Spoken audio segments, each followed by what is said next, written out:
রাবেয়া বসরি জন্মগ্রহণ করেন রাতের অন্ধকারে। রাতের বেলা ঘর আলোকিত করার জন্য একটু আলোর প্রয়োজন, কিন্তু বাবা কারো কাছে যান না, দরজা বন্ধ। এই কথা বলে তিনি স্ত্রীকে বুঝ দিলেন। ভাইরা কিন্তু ঘুমায় গেলেন বারবার, শুধু একই চিন্তা। ওই ঘুমন্ত করে আল্লাহর নবীর সাথে তার স্বপ্ন যুগে দেখা হয়ে গেল। আল্লাহর নবী স্বপ্নে বলতেছেন, ইমরান টেনশন করো না, চিন্তা করো না, তোমার মেয়ে রাবেয়া সাধারণ কোনো নারী নয়, সাধারণ কোনো মেয়ে সন্তান নয়, বরং আল্লাহর দরবারে তার মাকাম মর্যাদা অনেক বেশি। সে অনেক বড় একজন নেককার নারী। তার ব্যাপারে আমি নবী তোমাকে সুসংবাদ দিলাম।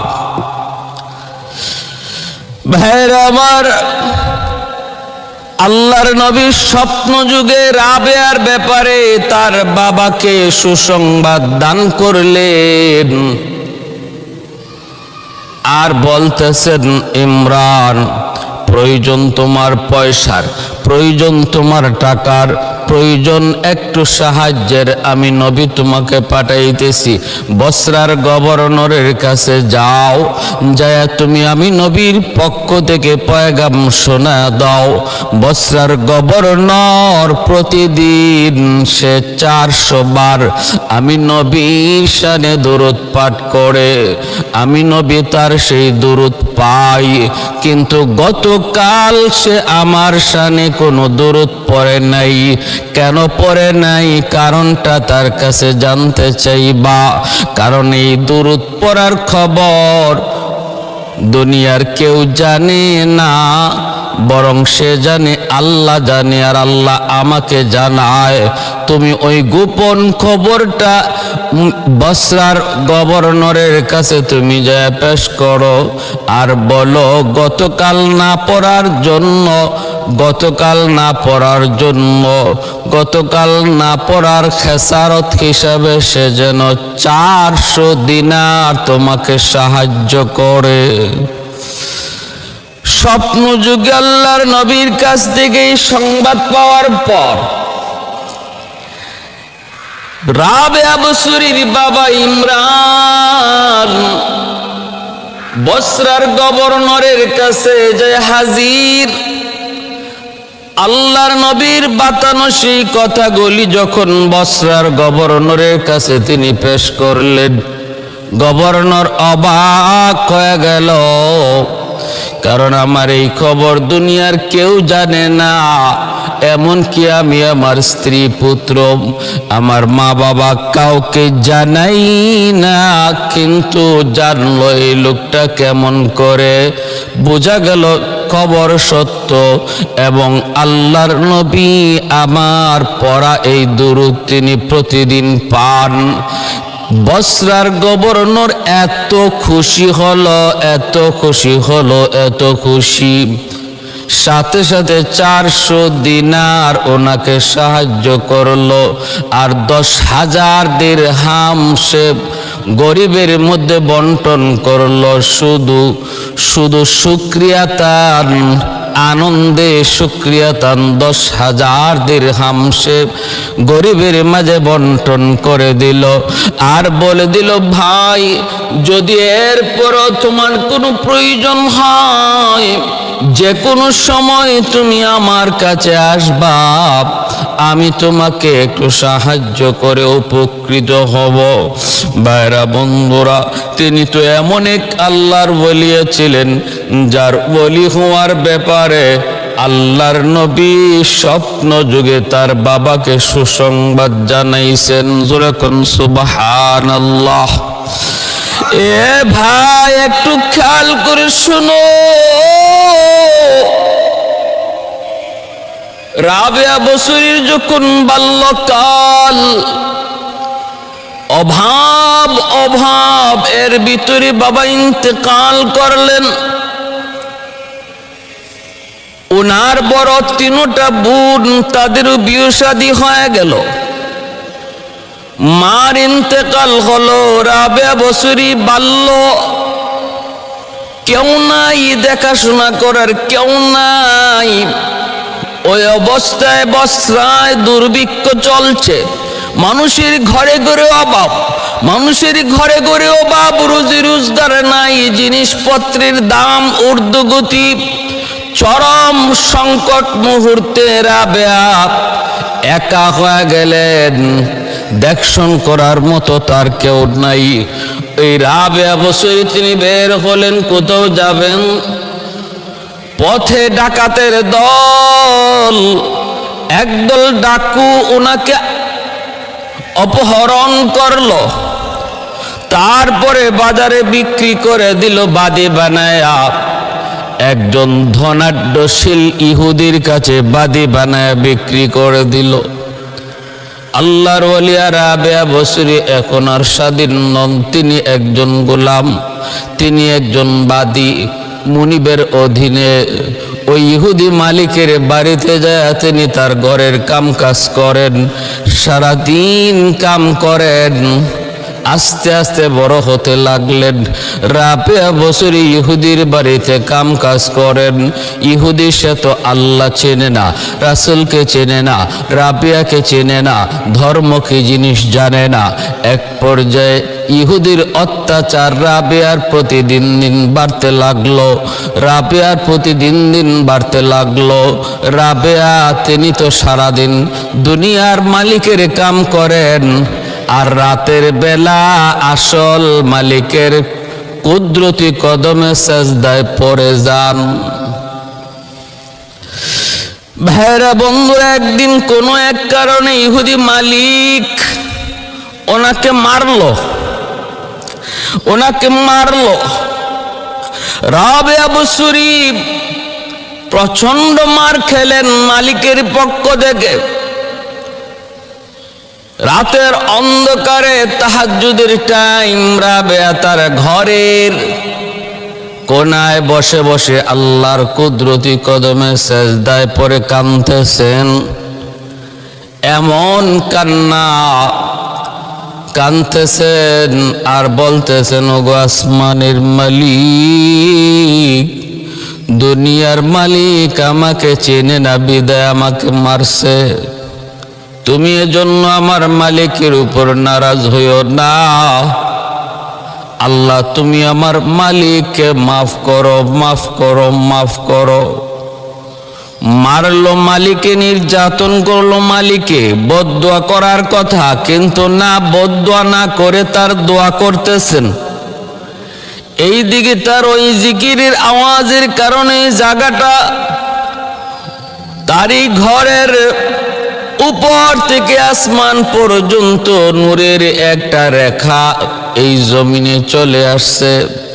কারণ আল্লাহ পাক রব্বুল আলামিনের জিকির যেখানে হয়, আল্লাহ পাকের নাম যেখানে উচ্চারণ হয়, ওই জায়গাটা আকাশের ফেরেশতাদের কাছে নক্ষত্রের মতো ঝলমল ঝলমল করে। কারণ ওই জায়গায় আল্লাহর পক্ষ থেকে সকিনা নাজিল হয়, রহমত বেষ্টন করে নেয়, ফেরেশতারা চতুর্দিক দিয়ে সেটাকে ঘিরে ফেলে। রাবেয়া বছরীর মালিক রাতের অন্ধকারে কোনো কারণে ঘুম থেকে উঠল।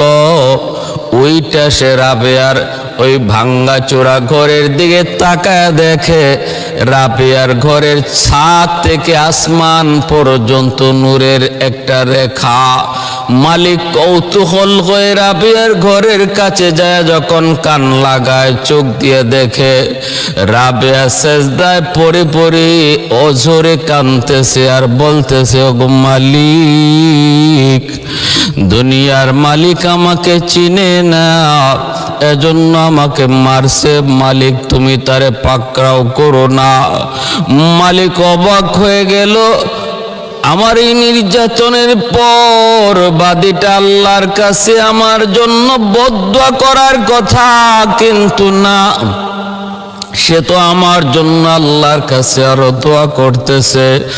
এমনকি শুধু দোয়া নয়, তার ওই ডাকটা সরাসরি আল্লাহ পর্যন্ত পৌঁছতেছে, নূরের রেখা আসমান পর্যন্ত চলে গেছে। মালিক ডাক দিয়ে কই রাবেয়া, ও রাবেয়া থামো থামো, আর আল্লাহর আরশটারে কাঁপাও না। আমি এতদিন পর্যন্ত তোমাকে চিনি নাই, এতদিন পর্যন্ত তোমার কোনো পরিচয় আমি পাই নাই, এখন আমি তোমার পরিচয় পেয়ে গেলাম রে রাবেয়া, মাথা উঠাও। আজ থেকে তুমি আর আমার বাদে নও, আজ থেকে তুমি হয়ে গেলে আমার মালিকা, আমি হয়ে গেলাম তোমার গোলাম। এখন থেকে তুমি আজাদ, তুমি আমার এখানে আজাদি হিসাবে থাকবা, আমি তোমার খেদমত করব। সুবহানাল্লাহ। मैं तालिब मौला हूँ मेरे इश्क़ निराला, मैं तालिब मौला हूँ मेरे इश्क़ निराला, है जुमला जहाँ जिनके तजल्ली से उजाला, है जुमला जहाँ जिनके तजल्ली से उजाला, मादर दो जहाँ गैर खुदा यार नदर, मादर दो जहाँ गैर खुदा यार नदर, जुजियात खुदा हिच दिगर कार नदर, जुजियात खुदा हिच दिगर कार नदर, मैं सूरत यूसुफ का नहीं चाहने वाला, मैं सूरत यूसुफ का नहीं चाहने वाला, का इसके मन नहीं आशिक लैला। ভাইরা আমার, এজন্য একটু খেয়াল করে শুন আল্লাহর ওলিরা, আল্লাহর ওলিদের জীবন কত সহজ সহজ সরল। নির্যাতিত হয়েছেন, মার খেয়েছেন, কিন্তু বদদুয়া দেন নাই। যেমন ভাবে আমার নবী তায়েফের ময়দানে নির্যাতিত, আমার নবীর পবিত্র দেহ থেকে রক্ত ঝরে, এরপরও কিন্তু নবী তায়েফবাসীর জন্য বদদুয়া দেন নাই। চতুর্দিকের ফেরেশতারা এসে বলতেছিল, নবী গো একটু অনুমতি দেন। পাহাড়ের ফেরেশতা এসে কয় অনুমতি দেন, জমিনের ফেরেশতা কয় অনুমতি দেন। আল্লাহর নবী তখন বলতেছেন, না, আমি আমার ও কওমের জন্য গজব হইয়া নাজিল হই নাই, আমি আমার উম্মতের জন্য রহমত হইয়া নাজিল হয়েছি। কারণ আমার আল্লাহ বলেছেন, ওয়ামা আরসালনাকা ইল্লা রাহমাতাল লিল আলামিন,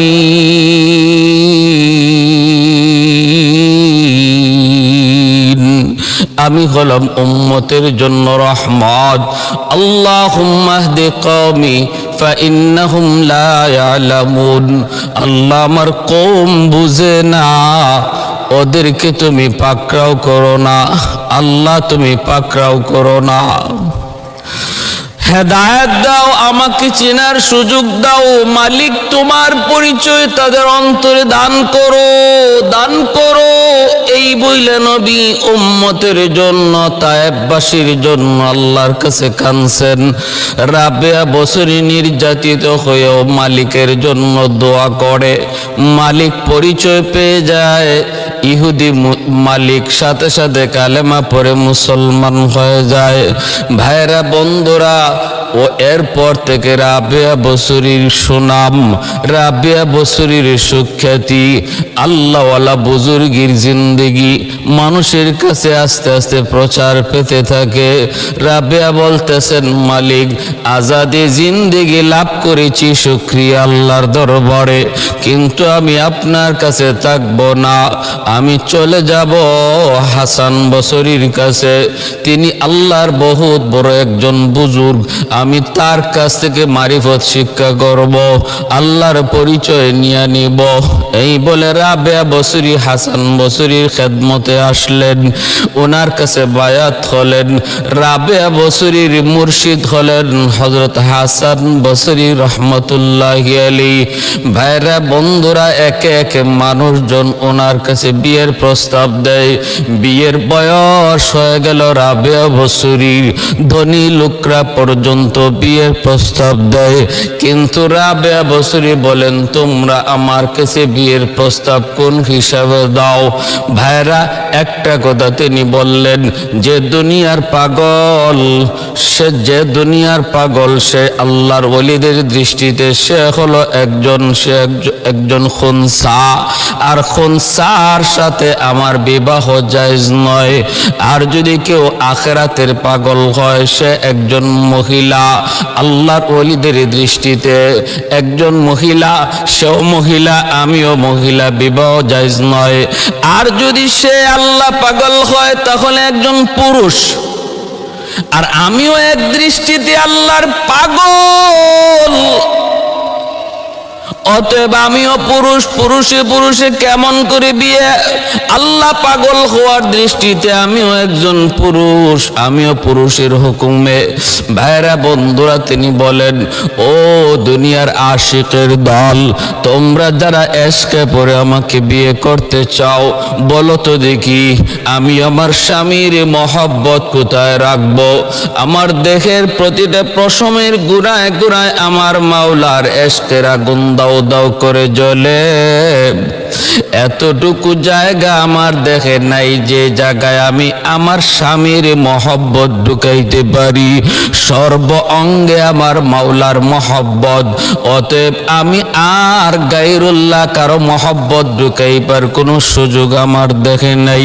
এই বলে তিনি প্রত্যাখ্যান করলেন। কেউ বাড়ি বানায় দিতে চায়, কেউ বাড়ি বানায় দিতে চায়, কেউ আলিশান শান অবস্থায় রাখতে চায়। রাবেয়া বসরি বলে, না না, দুনিয়ার প্রাচুর্যতা আমি চাই না, আমি বিল্ডিং চাই না, আমি দুনিয়ার কোনো ক্ষমতা, দুনিয়ার কোনো শান শৌকত চাই না। আমি চাই আমার নবীর মতো। আমার নবী যেই দোয়া করেছেন, আল্লাহুম্মা আহিনি মিসকিনা ওয়া আমিতনি মিসকিনা ওয়াহশুরনি ফি জুমরাতিল মাসাকিন।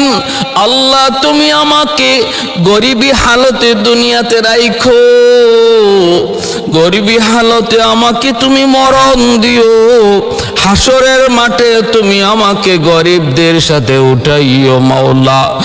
এই দোয়া তিনি করেছেন, আমি আল্লাহর কাছে এই দোয়া করি। এজন্য রাবেয়া বসরি সেই ভাঙ্গাচোরা ঘর, এই ঘরের মধ্যে সারাদিন তিনি আল্লাহর গুণগান গান, আর রাতের অন্ধকারে মালিকের সেজদায় পড়ে কান্দেন।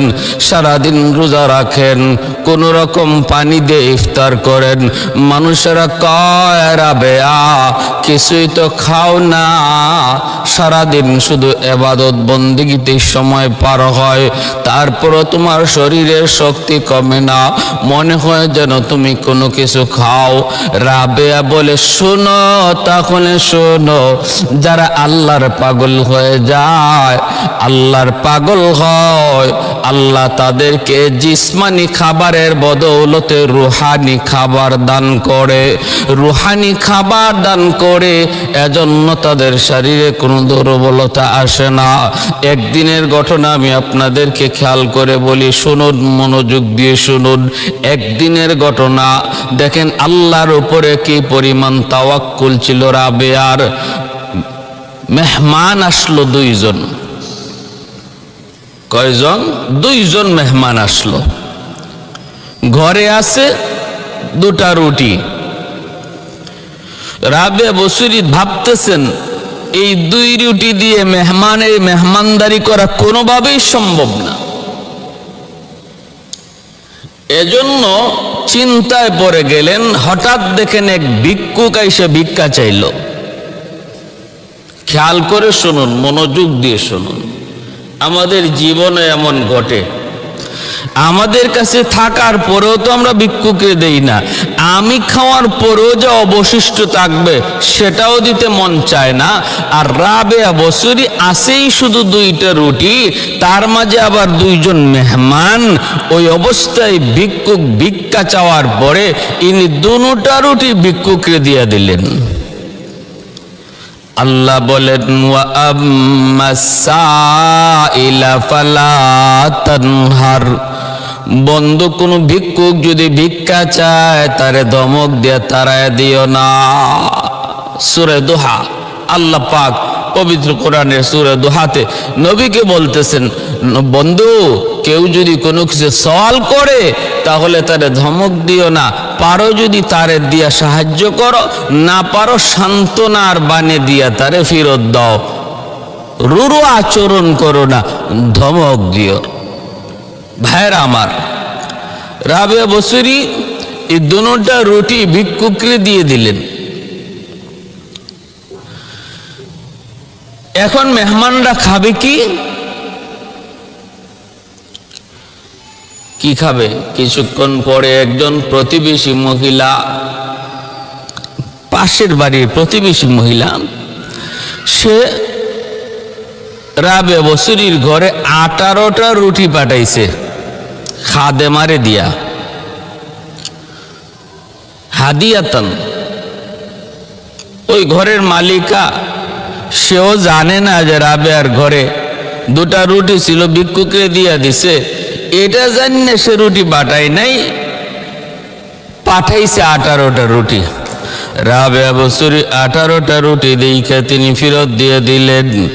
আর ওই মালিকার কর্মচারী ওই বাদীকে তিনি বলে দিলেন, যাও, তোমার মালিক আমার জন্য এই রুটি পাঠায় নেই, হয়তো অন্য কারো জন্য পাঠাইছে, রুটিগুলি তুমি ফেরত নিয়ে যাও, ফেরত নিয়ে যাও। তখন ফেরত নিয়ে গেল।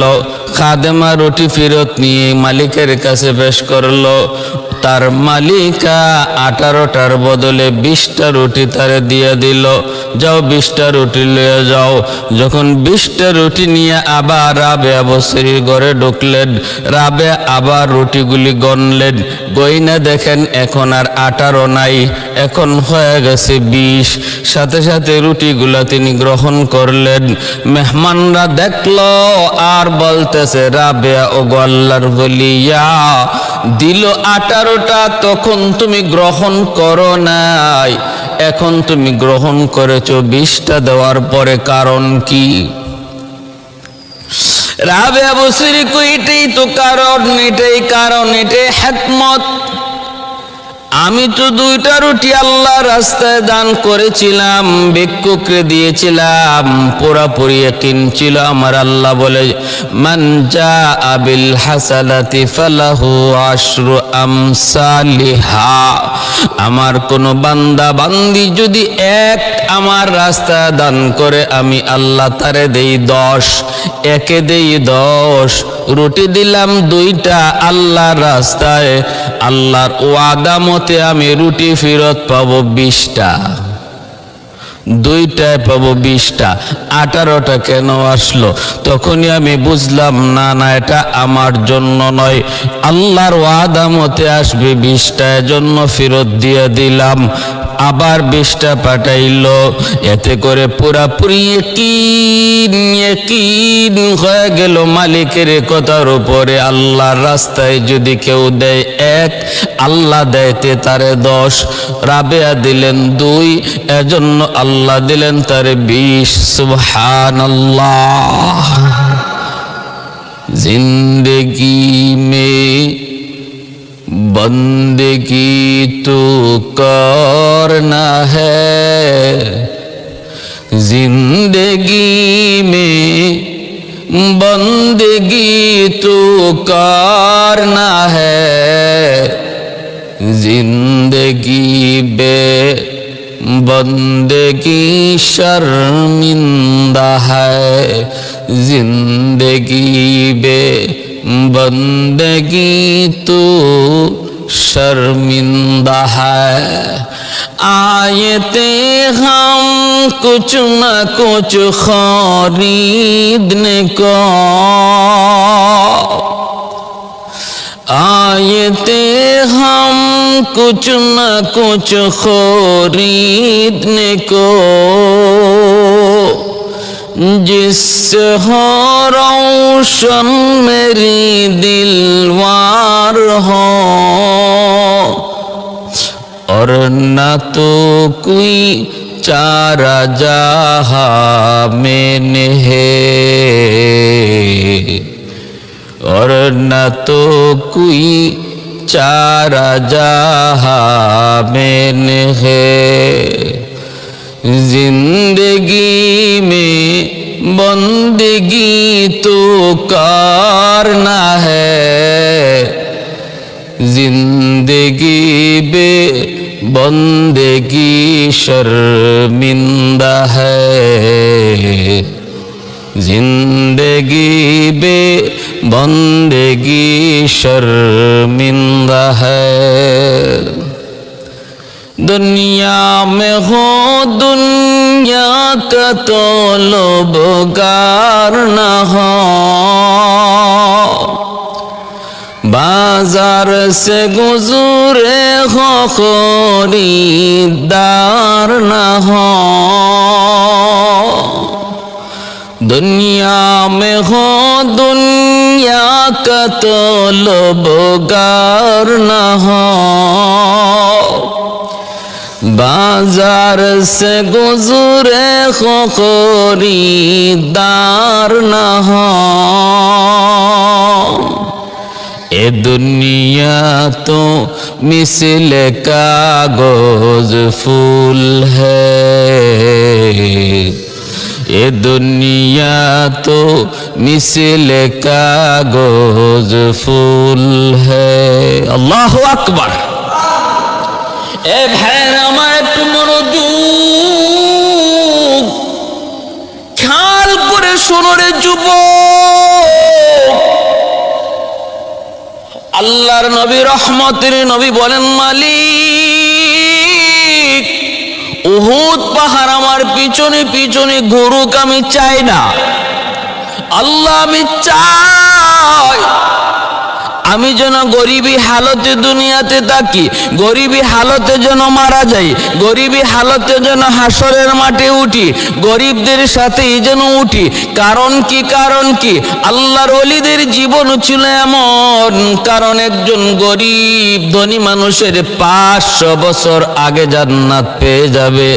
নবী বলেন একদিন দুই দিন নয়, ইন্নামাল ফুকারা ইয়াদখুলুনাল জান্নাতা ক্বাবলাল আগনি ب500 سنة أو كما قال النبي عليه السلام।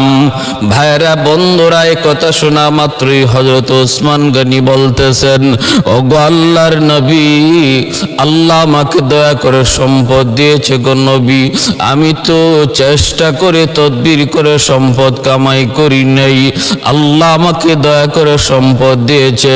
ইয়া রাসূল, আল্লাহ জানতে চাই আমিও কি তাহলে গরিবের 500 বছর পরে জান্নাতে যাব? নবী তখন বলেন, ওসমান তুমি আমার জামাতা হতে পারো রে ওসমান, আমি নবী নিজের থেকে কিছুই বলি না, আমার আল্লাহ যা বলেন আমি তাই বলি। অতএব শুনে রাখো ওসমান, মনোযোগ দিয়ে শোনো, তোমার সাহায্য পায়া পায়া যেই গরিব সাহাবীরা মদিনায় চলল, তারাও তোমার 500 বছর আগে জান্নাতে যাবে, তাদের 500 বছর পরে তোমাকে জান্নাতে যাওয়া লাগবে। যদিও তুমি আশারায়ে মুবাশশারার সদস্য, জান্নাতি সার্টিফিকেট প্রাপ্ত একজন সাহাবী, তবুও গরিবের পরে তোমাকে জান্নাতে যাইতে হবে। কারণ গরিবের তো দাম, যেই গরিব গরিবী হালতেও আল্লাহকে ডাকে। রাবেয়া বসরির মতো চরম পর্যায়ের গরিবী হালত আল্লাহকে ভুলে না, সর্বদা আল্লাহর প্রেমে বিভোর। অভাবের মধ্যে থাইকাও সে নামাজ ভুলে না, অভাবের মধ্যে পইরাও পর্দার কথা ভুলে না, অভাবের ভিতরে থাইকাও হালাল হারাম কোনোদিন ছেড়ে দেয় না, হালাল পথে চলে, হারাম পথ থেকে বেঁচে চলে। এমন একজন গরিব কর্মচারী মসজিদের ভিতরে যদি নামাজে দাঁড়ায় আর তার মালিকও যদি তার সাথে এক কাতারে নামাজে দাঁড়ায়, আল্লাহর নবী বলেন নামাজের পর দুজন হাত উঠায় মোনাজাতের জন্য। এইবার বলো তো দেখি কার মোনাজাত আল্লাহর কাছে আগে কবুল হয়? আল্লাহর নবী বলেন জাননি গরিবের দোয়া কবুল হবে। শুধু তাই নয়, ধনী মানুষটা যদি তার দোয়ার সাথে 10,000 দিরহাম 10,000 দিরহাম যদি আল্লাহর পথে দানও করে, তবুও গরিবের খালি হাতের দোয়া আল্লাহর কাছে আগে কবুল হয়ে যায়। সুবহানাল্লাহ।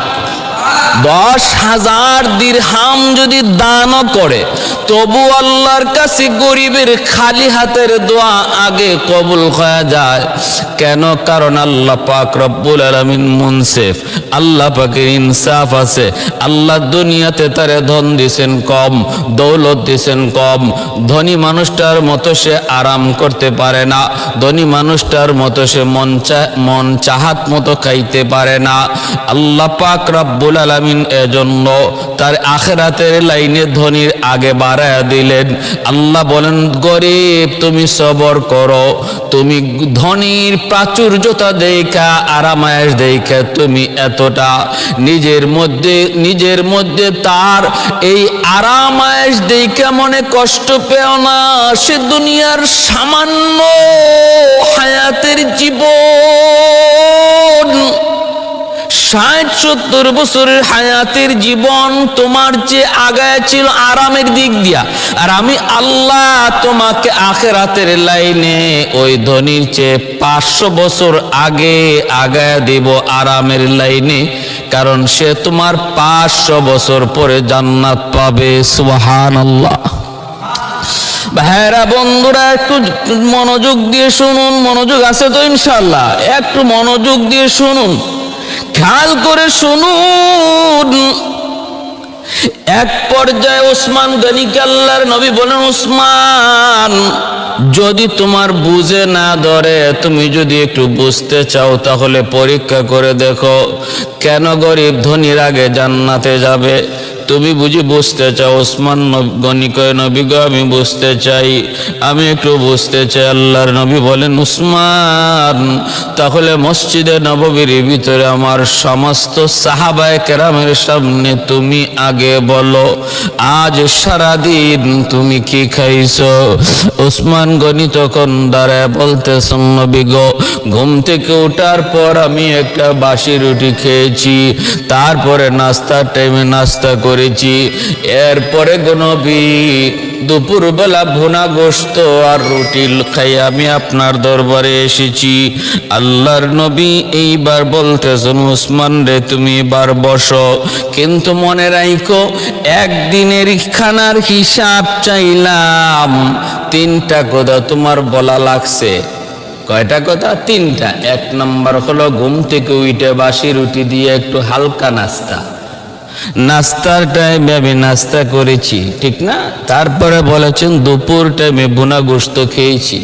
হ্যাঁ, নবী বলেন উসমান 3 কথা বলছো, একদিনের হিসাব চাইলাম, 3 কথা বলতে সময় লাগছে বেশি, এবার বসো। আমার গরিব সাহাবীদের ভিতরে আব্দুল্লাহ ইবনে মাসউদ তুমি কোথায়? একটু দাঁড়াও। মসজিদ নববীর কোনায় গরিব সাহাবী আব্দুল্লাহ ইবনে মাসউদ তিনি দাঁড়ায় গেলেন। আল্লাহর নবী এবার বলতেছেন আব্দুল্লাহ তুমি একটু বলো তো দেখি আজ সারা দিন তুমি কি খাইছো রে আব্দুল্লাহ?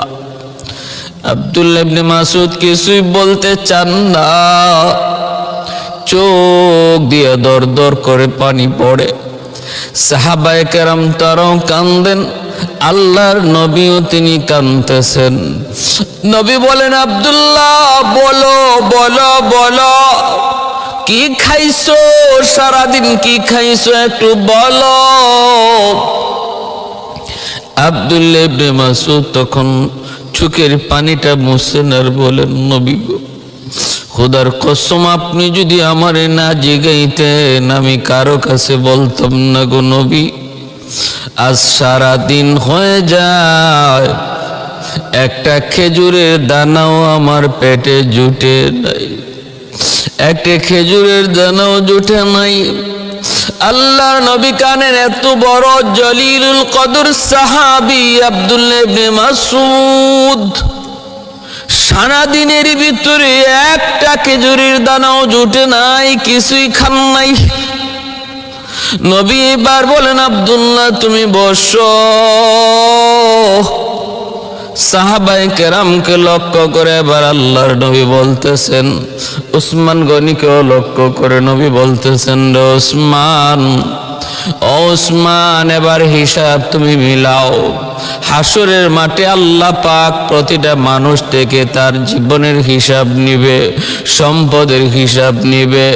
আল্লাহ পাক রব্বুল আলামিনের কাছে সম্পদের হিসাব না দিয়া কেউ এক কদম সামনে বাড়তে পারবে না।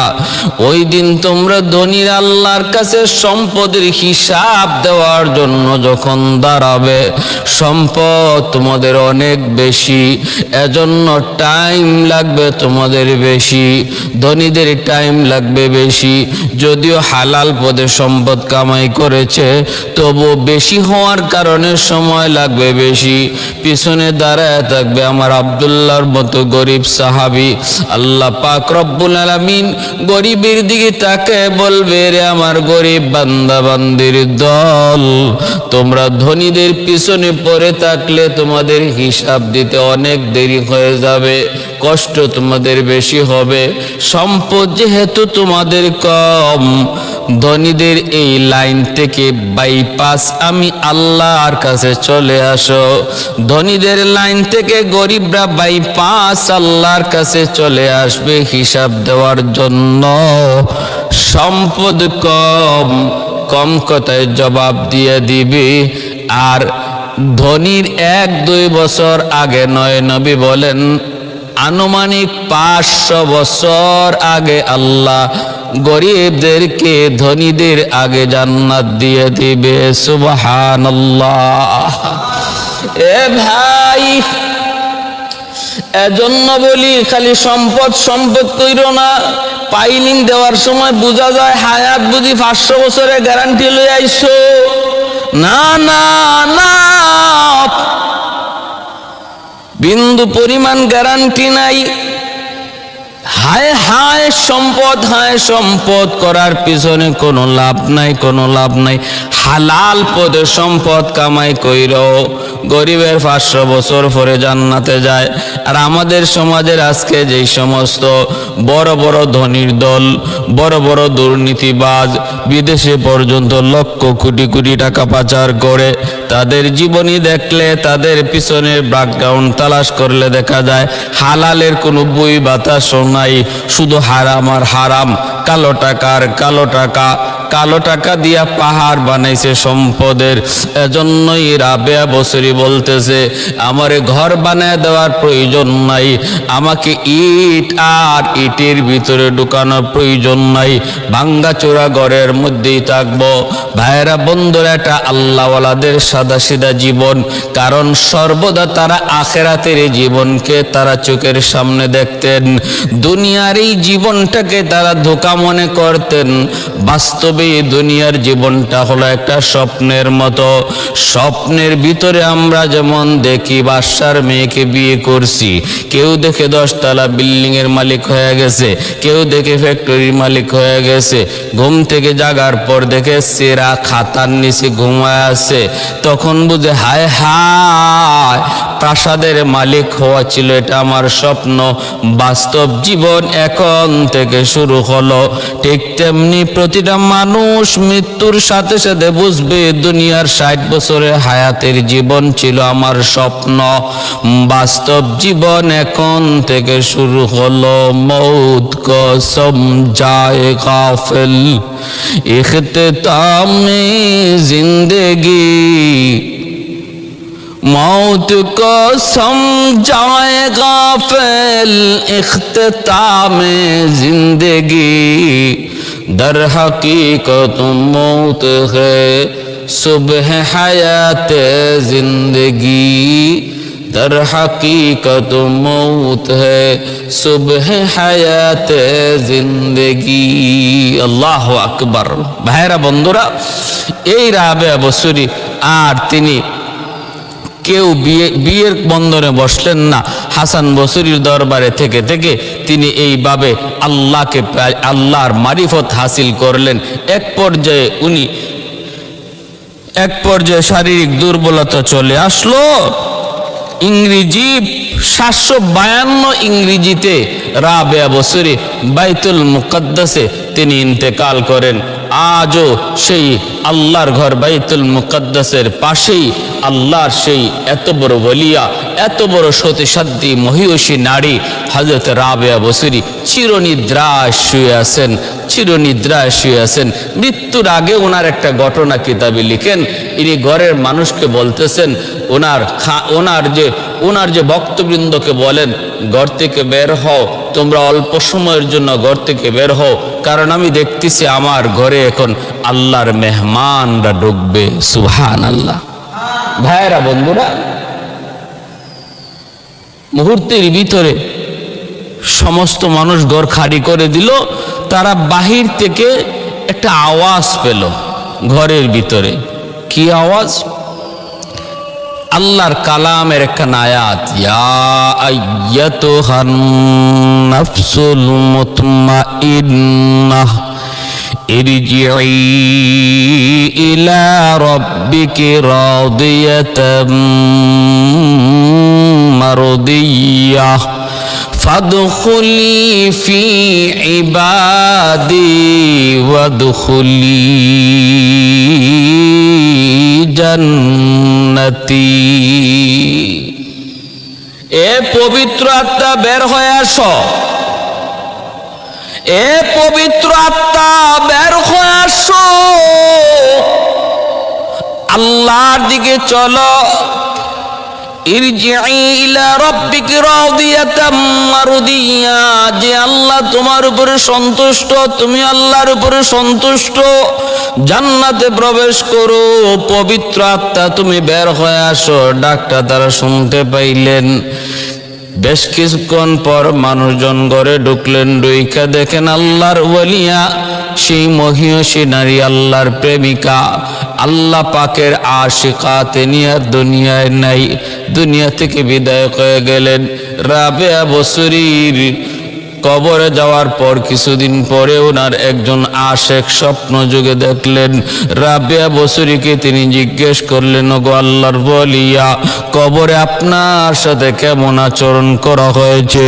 রাবেয়া বসরি বলেন, আমাকে মুনকার নাকির প্রশ্ন করে, মার রাব্বুকা ওয়া মা দীনুকা ওয়া মান হাযার রাজুল আল্লাযী বুইসা ফীকুম ইউকালু লাহু মুহাম্মদ। বলো তো তোমার রবকে। আমি ফেরেশতাদেরকে বললাম, ফেরেশতারা বলো কি তোমরা? তোমরা আমাকে বলতেছো আমার রবকে, আমার মালিককে। তাহলে তোমাদেরকে আমি একটা প্রশ্ন করি, বলো তো দেখি তোমরা কোত্থেকে আসছো? কয় আসমান থেকে। কয় আসমান থেকে জমিনে আসতে সময় লাগছে কত বছর? কয় এক একটা আসমান থেকে এক একটা আসমানে যাইতে 500 বছর সময় লাগলো। তিনি বলতেছেন, বলো তো এত দূর থেকে তোমরা আমার কবরে আসছো, এর ভিতরে তোমরা কি তোমাদের মালিককে ভুইলা গেছো নাকি মালিকের কথা ইয়াদ আছে? ফেরেশতারা কয় কি আমরা আমাদের মালিককে ভুলবো কেমন করে? এইবার রাবেয়া বসরি বলতেছেন, এত দূরের রাস্তা পাড়ি দিয়া যদি তোমরা তোমাদের মালিক ভুলতে না পারো, আমি রাবেয়া মাত্র 3.5 হাত মাটির নিচে ঢুকছি। যেই রাবেয়া দুনিয়ার জীবনে এমন কোন মুহূর্ত নাই যে মালিকের নাম জপে না,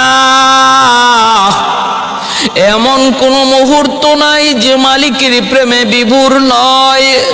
ওই রাবেয়া মাত্র 3.5 হাত মাটির নিচে ডুইকা কেমন করে তার মালিক ভুইলা যাবে? এই ধারণা তোমাদের আসলো কেমন করে? কেমন করে এই ধারণা আসলো? ফেরেশতারা আল্লাহর কাছে চইলা যায়, মালিক কার কাছে পাঠাইছো সওয়াল জবাবের জন্য? সে তো আমাদেরকে উল্টা প্রশ্ন করে, আমরা তারে কি প্রশ্ন করব? সে তো আমাদেরকে উল্টা প্রশ্ন করে। বুঝলাম না মালিক আমাদের